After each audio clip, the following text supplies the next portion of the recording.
This recording is made on March 6th of 2019. I wanted to talk to you all about resumes and give you what I normally give to students in an in-person class and give it to you through this video. And so I want to go to our Moodle page and show you and kind of go over some of the examples that we have there for how to do a resume. So typically students make very similar mistakes, and so I wanted to go over those. So right here we've got some example cover letters, resumes, and I'm going to go over one of them, which I've already downloaded right here. So this is resume example part 1, so it's right there. And I want to make this I want to kind of just focus in so that we're looking at this first one. So one of the things I have to say is that unless you're skilled with design or art, typically it's just way easier to just choose a format that's already been created, or another common format, rather than trying to invent the wheel and probably not doing as good of a job at it. So I've included, there's like 4 resumes I think in Moodle, but there are others, lots of others in fact online. When I created my resume, the first time I went and saw a tutor who kind of gave me a lot of good suggestions, and then more recently, about I don't know, 8 or 9 years ago, I found one online that I just really liked and thought looked really spiffy, and kind of just took their formatting ideas and applied my own information to that. So one of the things to note here, first off, at the top, the same here, it is larger than the contact information significantly. It's also emboldened there, and this is not. Making the titles bold really kind of sets them apart and makes information a little bit more accessible.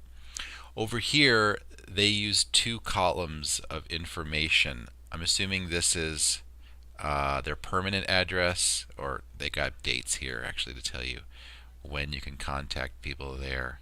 And so to me this looks kind of too much information. It begins to feel crowded, but honestly, one of these things is just kind of a personal thing. So I guess the important part is that it's clear and concise and makes you look professional. So whichever one you feel like does that trick. So all right, looking at Robert Newswriter. Again, his objective title is set off. His first column is education, and again he's using bold print here to show off his major, his the degree type that he has, his minor, and then the concentration of his major. So far it looks pretty good to me. Same over here.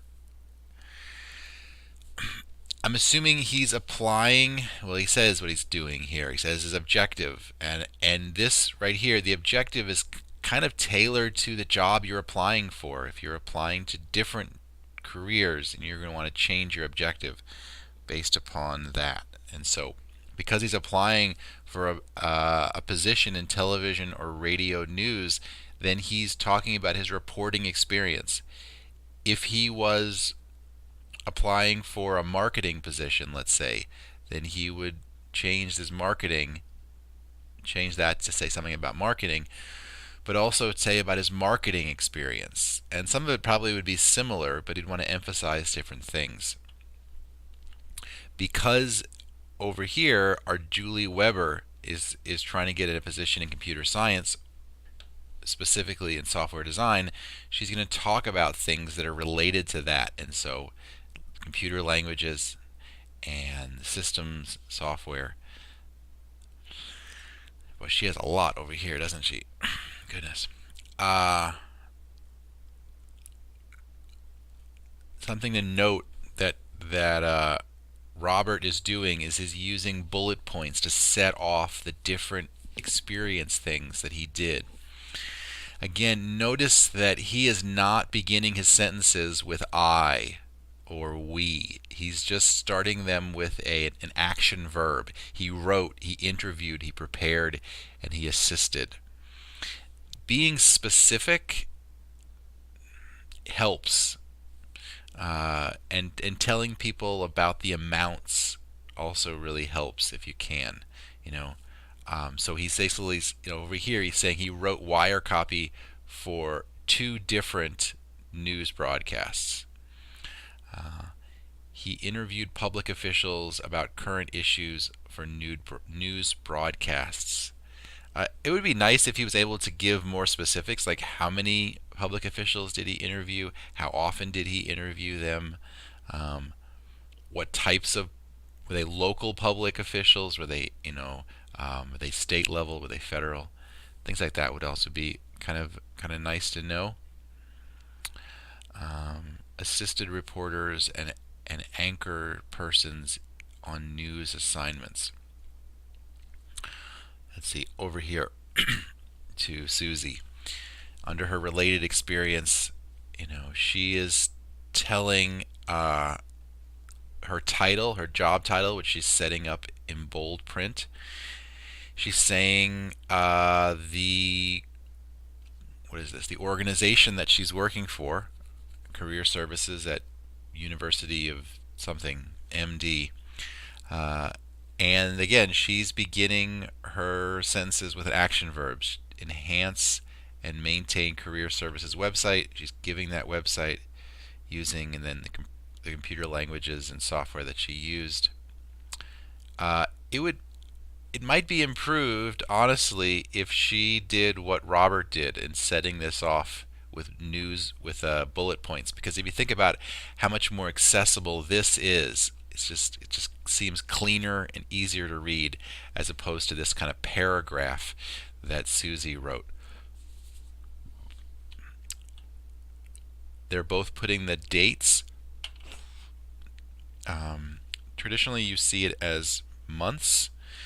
She puts fall. I think that's appropriate as well.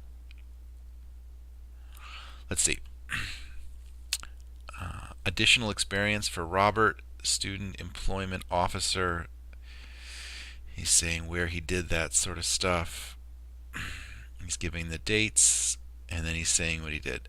Advise students with financial aid concerns, assist with administration of college work-study program, balance student payroll books, enter bi-weekly student earnings.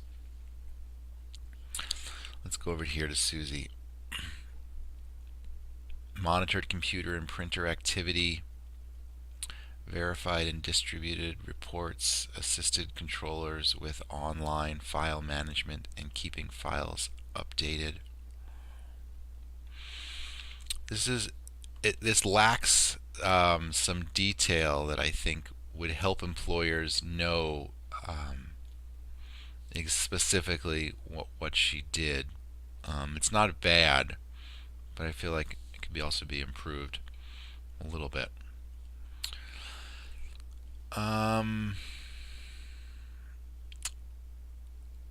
He's kind of saying something here that might just kind of stick out, that he's sort of a self-made person. Financed 100% of college expenses through part-time and summer employment as a server, lifeguard, diving coach, and swimming instructor.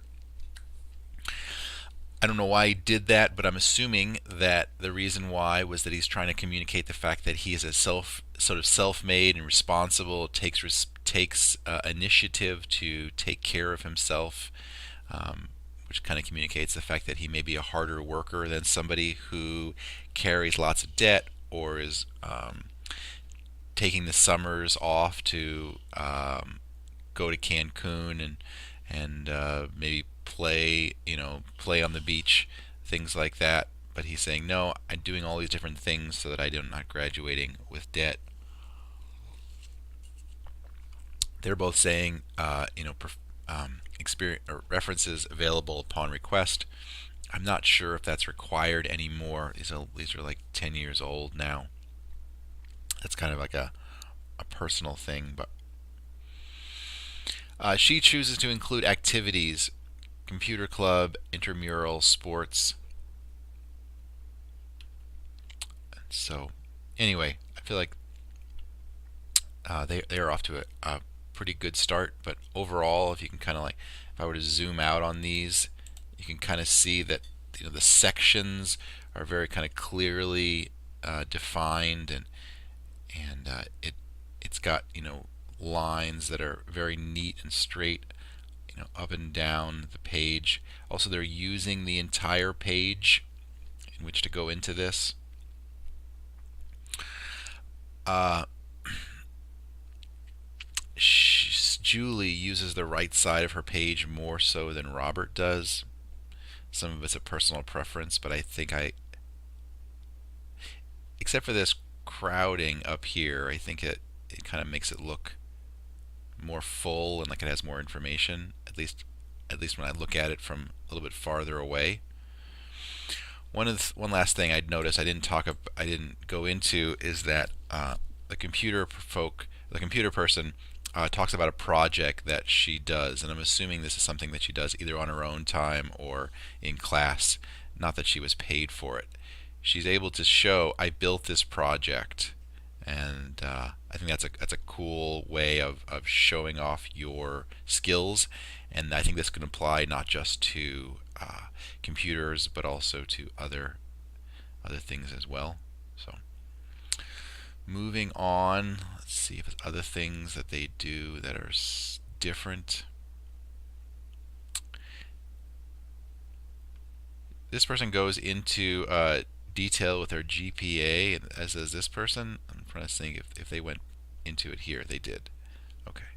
Well, this person didn't do their GPA.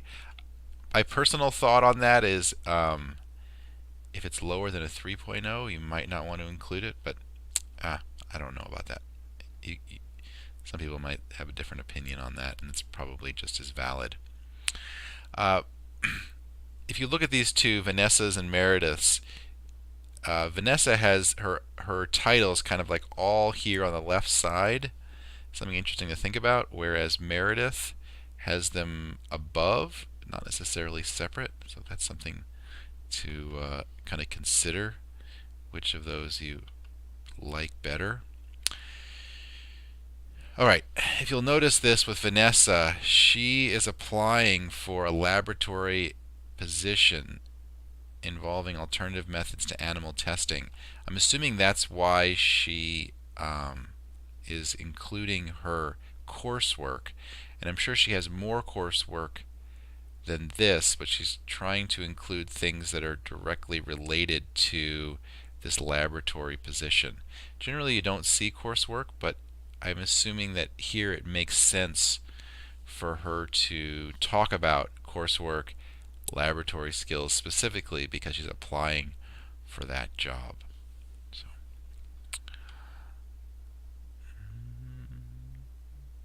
let's see. Over here, she puts the fact that she's a secretary for the investment club, and she actually uses bullet points to outline what she did specifically.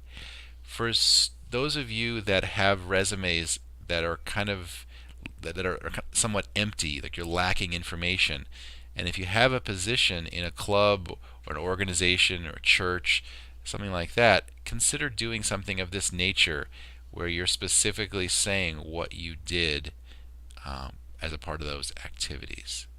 So, alright, that is my quick video for showing resume tips.